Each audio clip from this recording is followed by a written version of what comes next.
Hi అండి అందరికీ welcome to my channel. ఈరోజు నా రెసిపీ వచ్చేసి మసాలా పాస్తా. మార్నింగ్ బ్రేక్ఫాస్ట్గా కానీ లంచ్ బాక్స్లోకి కానీ చాలా బాగుంటుందండి. టైం లేనప్పుడు ఈజీగా ఒక్కసారి ఇలా చేసుకోండి. నేనైతే ఇప్పుడు ప్రాసెస్ చూపిస్తాను. ప్రాసెస్లోకి వెళ్దాం రండి.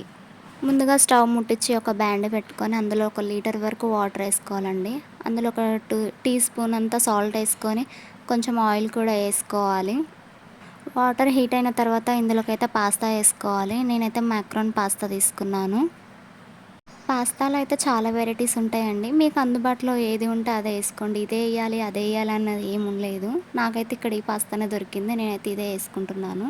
కొద్దిసేపు ఉడికిన తర్వాత అయితే ఇలా సాఫ్ట్గా ఇలా అవుతుందండి.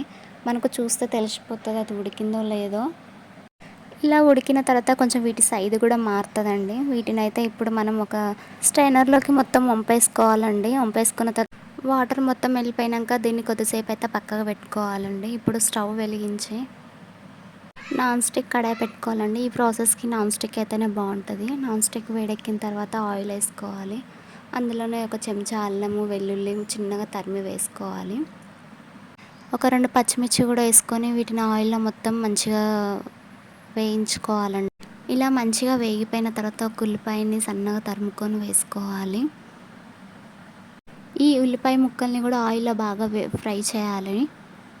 ఇలా ఉల్లిపాయలు కూడా వేగిపోయిన తర్వాత 2 క్యారెట్లు అలాగే క్యాప్సికమ్ టమాటాని మిక్సీ పట్టి దాని గుజ్జు అంతా వేసుకోవాలి. వేసుకొని వాటిని కూడా బాగా వేయించుకోవాలి. మీకు కావాలంటే టమాటా ప్యూరీ కూడా వేయచ్చు. వీటన్నిటిని ఇలాగే కలుపుతూ సాఫ్ట్గా అయ్యేంత వరకు వేయించాలి. ఇలా సాఫ్ట్గా ఉడికిన తర్వాత ఉప్పు 1/4 టీ స్పూన్ కారం అలాగే కొంచెం ధనియాల పొడి కూడా వేసుకోవాలి. అలాగే ఒక చెంచా గరం మసాలా, ఒక చెంచా మిరియాల పొడి, 2 స్పూన్స్ అంతా టమాటా సాస్ కూడా వేసుకోవాలి. అలాగే ఒక చెంచా చిల్లీ సాస్ని కూడా వేసుకోవాలి. వేసుకొని వీటన్నిటిని మంచిగా ఆయిల్ హీట్ అయ్యేంత వరకు బాగా వేయించాలి. ఇలా మొత్తం ఆయిల్లో ఉడికిన తర్వాత మనం ఇందాక ఉడికించిన పాస్తా కూడా ఇందులో వేసుకోవాలండి. ఇలా పాస్తా వేసుకున్న తర్వాత మనం ఇందులో వేసిన మసాలాలు కానీ సాస్లు కానీ అన్నీ పాస్తాకు మంచిగా పట్టుకునేలా మంచిగా కలపాలండి. అలా మంచిగా కలుపుకున్న తర్వాత సన్నగా తరిమిన కొత్తిమీర వేసుకొని కొంచెం గార్నిష్ లాగా చేసుకోవాలి. ఇంతే అండి, మసాలా పాస్తా రెడీ అయిపోయింది. పిల్లలకు ఈవినింగ్ టైంలో స్నాక్స్ లాగా చేసేయండి. వాళ్ళు ఎంతో ఇష్టంగా తింటారు. దీన్ని పిల్లలే కాదండి ఎవరైనా సరే ఇష్టంగా తింటారు. పిల్లలు పెద్దలను తేడా లేకుండా దీన్ని ఎంత ఇష్టంగా తింటారంటే దీని టేస్ట్ అంత బాగుంటుందండి. ఒకసారి మీరు కూడా ఇలా ట్రై చేయండి.